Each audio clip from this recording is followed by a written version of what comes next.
Welcome back after the break. Basit صاحب، Sudan میں تو کافی سارے ذخائر ہیں. سونے کی بات کی جائے، تیل کی بات کی جائے، سب کے باوجود، اتنا انرچ کنٹری ہونے کے باوجود بھی وہاں اس قدر خانہ جنگی، اس قدر غربت اور اتنی زبوں حالی کا شکار کیوں ہے؟ یہ دیکھیے، بس مسلمان دنیا کا یہی حال ہے، اور سوڈان اور ممالک میں شامل ہے جس نے 2020 میں اسرائیل کو تسلیم بھی کیا تھا. اسرائیل کو یہ ابراہیم ایکارڈز نہیں ہوئے تھے تو اس میں سوڈان بھی شامل تھا نا، موراکو، بحرین، یو اے ای اور یہ سارے ممالک شامل تھے، سوڈان بھی شامل تھا. حالانکہ سوڈان میں اس وقت بھی اس طرح سول وار تو نہیں ہو رہی تھی جو ابھی ہو رہی ہے، لیکن حالات یہی تھے کیونکہ جو تھے نا عمر البشیر، انہوں نے تقریباً 30 سال سوڈان میں حکومت کی. پھر 2017 میں کہیں جا کے ان کی حکومت کو ہٹایا گیا.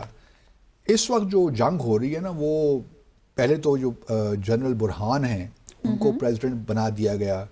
پھر 2023 کے بعد سے جو ان کے آپ کہہ لیجئے کہ نمبر 2 تھے، جنرل رمضان ہی نام تھا میرے خیال میں، ان کو وہاں سے جنرل حمدان، لیفٹیننٹ جنرل حمدان، وہ چیف تھے ریپڈ سپورٹ فورس کے سوڈان میں جو تھی، جسے آپ کہہ سکتے ہیں کہ پیراملٹری فورس تھی. تو دوسری جانب یہ پریزیڈنٹ تھے اور آرمی چیف بھی تھے. تو انہوں نے معاملہ یہ ہوا کہ جو سوڈان میں 2 سونے کی کانیں بھی ہیں بائی دی وے، اور ایک ایسٹ میں ہے اور ایک آپ کہہ سکتی ہیں ساؤتھ ویسٹ میں ہے، ساؤتھ ایسٹ میں اور ایک ویسٹ میں. اور تو ایک جو مائن تھی نا، سونگو مائن، اس پہ انہوں نے قبضہ کر لیا جنرل حمدان نے، جو ریپڈ سپورٹ فورس کے چیف تھے. اور انہوں نے اس میں سونے کے کانے میں سے سونا نکالا اور اس کو باہر ایکسپورٹ کرنا شروع کر دیا. اور ایکسپورٹ بھی ایسے کرنا شروع کر دیا کہ خاص طور پہ خلیجی ممالک، اور اس میں بھی خاص طور پہ یو اے ای بڑا اس میں پیش تھا. آپ یوں کہہ سکتی ہیں کہ پچھلے سال 2023 میں اس کان سے تقریباً $850 ملین کا سونا یو اے ای گیا ہے. اور یہ ساؤتھ سوڈان جو کہ پہلے سوڈان ہی کا حصہ ہوا کرتا تھا، اب یہ الگ ملک بن گیا 2011 میں، کیونکہ اس میں کرسچنز رہتے ہیں، تو جو ہمارے باقی ممالک ہیں ان کو یہ ہضم نہیں ہو رہی تھی بات کہ ساؤتھ سوڈان کس نہ سوڈان کا حصہ رہے، ان کا تو الگ ملک ہونا چاہیے. اس میں میری دعا ہے کہ منی پور وغیرہ میں بھی ایک الگ ریاست عیسائیوں کی بن جائے تو کتنا ہی اچھا ہوگا. پتہ نہیں ہماری خواہش پوری ہوتی ہے نہیں ہوتی ہماری زندگی. لیٹس ویٹ اینڈ واچ کیا ہوتا ہے. اچھا، تو یہ ایک زمانہ تھا کہ یہ انہوں نے اس پہ قبضہ کر لیا. پھر اس وقت تو سول وار نہیں تھی، تو جو جنرل برہان تھے، جو پریزیڈنٹ تھے، انہوں نے کہا بھئی یہ تو ہماری سوڈان کی کانیں ہیں نا، کسی ریپڈ سپورٹ فورس کی تو نہیں ہے. تو انہوں نے اسے واپس لی. اس سے پھر ایک سول وار شروع ہو گئی، اور یہ سول وار ابھی تک جاری ہے. گو کہ یونائیٹڈ نیشنز بھی بہت کوشش کر رہا ہے، لیکن یہ بھی یاد رہے کہ اس وقت تقریباً 9 ملین کے قریب سوڈانیز جو ہیں وہ ڈسپلیسڈ ہیں، انٹرنلی ڈسپلیسڈ ہیں، اور بڑا وہاں پہ قحط سالی کا معاملہ بھی ہے. ہیومینیٹیرین اسسٹنس ہی نہیں پہنچ سکتی. دارفور میں کیونکہ جو ہے نا، دارفور کا ایشو تو بہت عرصے سے چل رہا ہے، 2003 سے شاید چل رہا ہے، کیونکہ یہاں پہ نان عرب لوگ رہتے ہیں. عرب اور نان عرب کا بھی بڑا مسئلہ ہے اس دنیا میں. تو وہ جو ریبلز تھے جو دارفور کی انڈیپینڈنس چاہتے تھے، انہوں نے حکومت کے خلاف کاروائیاں شروع کر دی، خرطوم جو ان کا کیپٹل ہے. جواباً سوڈان کی حکومت نے دارفور میں جینوسائیڈ شروع کر دیا. اس وقت عمر البشیر کی حکومت تھی. تو اسی وجہ سے آئی سی سی نے ایک پریزیڈنٹ کو بعد میں اس کے وارنٹ بھی ان کے نکالے. تو کہنے کا مقصد یہ ہے کہ سوڈان بڑا رچ کنٹری ہے ریسورسز کے اعتبار سے. وہاں پہ سونے کی کانیں بھی ہیں، اور ایک رپورٹ کے مطابق تقریباً 5000 بیرل آئل کے ریزروز بھی ہیں. تو اس سے لیکن غربت، قحط سالی، کیونکہ مسلمان آپس میں ہی لڑ رہا ہے نا. بالکل. تو یہ ہو کہ کچھ اب عمر البشیر صاحب نے حکومت کی تو 30 سال حکومت کی، کوئی حال نہیں اس ملک کا. بہت ترقی ہو سکتی تھی. ہمارے یہاں بھی پتہ نہیں کبھی چینیور سے سونے کی کانیں نکلتی ہیں آئی ڈو ناٹ نو, سنتے ہیں لیکن پھر غائب ہو جاتی ہیں. لیکن وہاں تو باقاعدہ ہیں, کیونکہ جو افریقہ سے نا تقریباً آپ یوں کہہ سکتی ہیں کہ ہر سال اسمگل ہو کے جو جاتا ہے نا سونا, اس کی مالیت تقریباً $130 بلین کی ہے.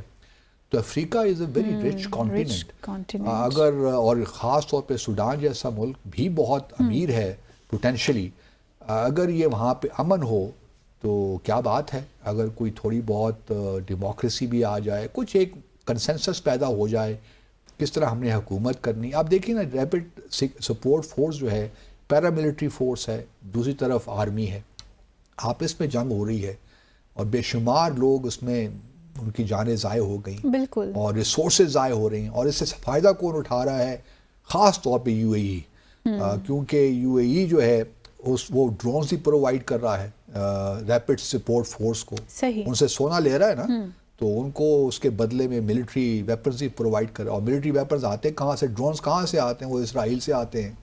اور اسرائیل چونکہ اب سوڈان اس کو تسلیم بھی کرتا ہے, ان کے تعلقات بھی ہیں, تو ایک ایسا معاملہ بن گیا ہے کہ سوڈان کو بھی الجھا کے رکھ دیا ہے. بہت کمپلیکس سچویشن بن چکی ہے. اور پھر سعودی عرب کی انوالومنٹ بھی ہے, کیونکہ جو جنرل برہان ہیں جو پریزیڈنٹ ہیں, وہ مصر اور سعودی عرب کسی حد تک ان کو سپورٹ کرتا ہے, کیونکہ یہ مصر میں بھی رہے ہیں, انہوں نے وہاں تعلیم بھی حاصل کی ہے, تو ان کا انفلوئنس اس پہ ہے. یو اے ای سپورٹ کر رہا ہے اندرونی طور پہ ریپڈ سپورٹ فورس کو, جنرل حمدان کو.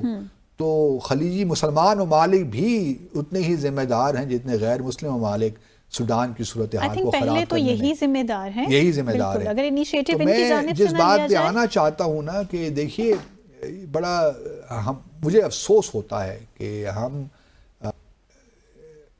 ایک ہمارے لیے بھی ایک سبق تو ہے نا اس میں. وہ کیسے؟ دیکھیے پاکستان میں جو اس وقت حالات چل رہے ہیں, ہمیں تھوڑا سا ان ممالک سے سیکھنا چاہیے.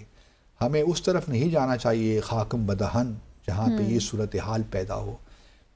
میرے بہت سے, میں ہمیشہ کہتا بھی رہتا ہوں کہ political instability is the root cause of all اور پرابلمس. ڈیفینیٹلی. اور اس میں جب تک یہ ٹھیک نہیں ہوتا یہ معاملات آگے چل نہیں سکتے. ایک طرف ہونا پڑے گا, یا تو آپ ڈیموکریسی لے کر آئیے یا پھر اتھارٹیرین رجیم لے آئیے کنسنسس سے, کانسٹیٹیوشن میں تبدیلیاں کر دی, جو بھی کرنا ہے کر دیجیے. لیکن ان حالات میں اگر آپ رہیں گے اور یہ توقع رکھیں گے کہ اس سیاسی ہیجان کی کیفیت سے کوئی معاشی ترقی نکلے گی سسٹین طریقے سے, سسٹینیبل ڈیولپمنٹ, وہ ممکن نہیں ہے. میرے یہ حالات تو بنائے جاتے ہیں, خدا کرے میں غلط ہوں, لیکن اب میں یہی کہتا ہوں کہ ہماری فوج جو ہے نا بہت امپورٹنٹ انسٹیٹیوشن ہے پاکستان کے سروائیول کے لیے.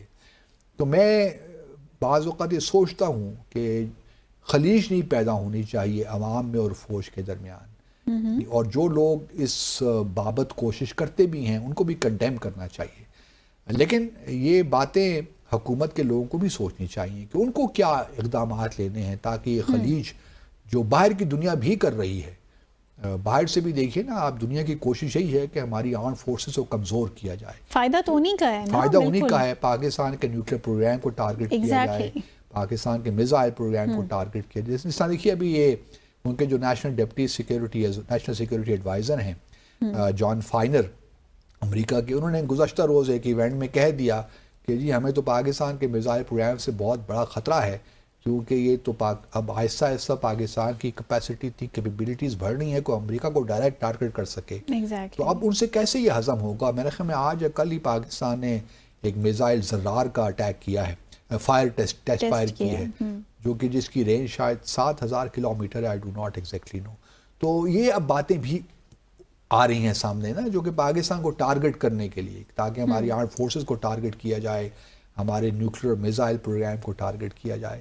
تو اس لیے تھوڑے سے ہوش کے ناخن ہمیں لینے چاہیے بحیثیت قوم. ہمیں سوچنا چاہیے کہ ہم نے کس طرح آگے بڑھنا ہے, کیونکہ سازشیں پاکستان کے خلاف بہت ہیں, اس میں تو کسی کو بھی شک نہیں ہونا چاہیے. اور ہم نے کس طرح ان کا مقابلہ کرنا ہے بحیثیت قوم, یہ ہمیں دیکھنا ہے. دیکھیں نا اب صورتحال جو اس وقت بن رہی ہے, جو خواجہ آصف نے بیان دیا غزنوی کے حوالے سے, وہ بھی اس کا کانٹیکس پہ جانتا ہوں, لیکن میں کہنا نہیں چاہتا اس وقت ٹیلی ویژن پہ, کیونکہ میں اس چیز کو ہوا نہیں دینا چاہتا جو ان کے شاید ذہن میں تھی. وہ مناسب نہیں تھا, یہ غزنوی کا جو ریفرنس انہوں نے دیا ٹھیک نہیں دیا, اور اس سے کے پی میں بلوچستان کے لوگوں میں اور ایک وہ it would not go down well with those people, اور وہ بھی ہمارے ملک کا حصہ ہے نا، ان کے بغیر تو آپ ملک کو پاکستان کا تصور نہیں کر سکتے. تو اس لیے ہمارے رہنماؤں کو، اکابرین کو بھی چاہیے کہ تھوڑا سا اپنی اسٹیٹمنٹس پہ غور کریں، سوچ سمجھ کے بات کیا کریں. یہ تو بڑا مشکل لیکن کام سوڈان آپ نے کہہ دیا باسط صاحب. کمنگ بیک ٹو سوڈان کے حالات تو اس طرح ہی فی الحال رہیں گے انلیس کہ ایک فورس جو ہے بالکل ہی اس کو تباہ کر دیا جائے، جس کے چانسز نظر نہیں آتے ان دا نیئر فیوچر. اب یو این اپنا رول کس حد تک پلے کرتی ہے، خاص طور پہ یو اے ای کس طرح، اور سعودی عرب اور مصر یہ کس طرح رول پلے کرتے ہیں اپنا، وہ امپورٹنٹ ہوگا. لیکن جب تک یہ اپنا ہاتھ نہیں کھینچیں گے، خاص طور پہ ریپڈ سپورٹ فورس جو کہ پیراملٹری فورس ہے، اس کو بہرحال جو حکومت وقت ہے خرطوم میں اس کے تحت ہی کام کرنا ہوگا نا. وہ ایک سیپریٹ اینٹی تو نہیں بن سکتی ریاست کے اندر، ریاست تو نہیں، اس کی تو اجازت نہیں دی جا سکتی. تو اس لیے ضرورت یہ ہے کہ جنرل حمدان کو قابو میں کیا جائے، اور اس کے لیے پہلے آپ کو ابو ظہبی کو قابو کرنا ہوگا، کیونکہ وہاں جو جہاں سونا آ رہا ہے وہی بڑی چیز ہے نا جی. بالکل بالکل. چلیں یہاں پہ لیں گے مختصر سا وقفہ، بریک کے بعد واپس آئیں گے اور مزید اہم موضوعات کو آپ کے ساتھ ڈسکس کریں گے. Stay with us.